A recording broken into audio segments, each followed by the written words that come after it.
ঘটনা ঘটে।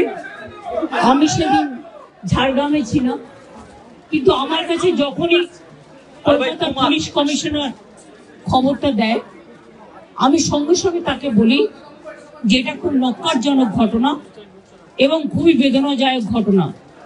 যেই জড়িত থাক তাকে ইমিডিয়েট শাস্তি দিতে হবে এবং আমরা চাই এই কেসটা ফাস্ট ট্র্যাক কোর্টে হোক।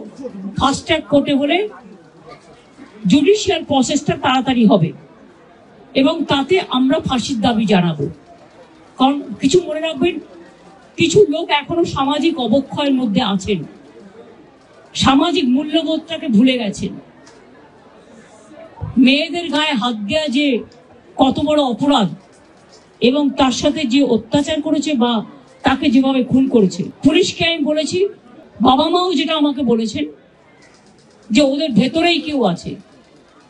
যদি ভেতরে কেউ থাকে, কারো প্রতি সন্দেহ হয়, যারা ছিল, যারা ওর বন্ধু বান্ধব, তাদেরকে সবাইকে ডেকে কথা বলবে এবং যিনি ফোন করেছিলেন প্রথম বাড়িতে তাকেও ডেকে কথা বলবেন। আমরা ওখানে এমএসভিপি কেও সরিয়ে দিয়েছি ডিউ টু নেগলিজেন্স। আমরা হাসপাতাল থেকে হেড অফ দ্য ডিপার্টমেন্ট, যে চেস ডিপার্টমেন্ট, তাকেও সরিয়ে দিয়েছি এবং পুলিশ পোস্টে যে এসিপি ছিলেন তাকেও সরিয়ে দিয়েছি। সবাইকেই সরানো হয়েছে এবং ডগ স্কোয়াড থেকে শুরু করে, ভিডিও থেকে শুরু করে, ফরেন্সিক ডিপার্টমেন্ট থেকে শুরু করে সবাইকেই ইনভলভ করা হয়েছে যাতে খুনি গ্রেপ্তার হয় এবং দোষীরা শাস্তি পায়। এবং আমি চাই পুলিশ যত তাড়াতাড়ি সম্ভব দোষীদের গ্রেপ্তার করবে।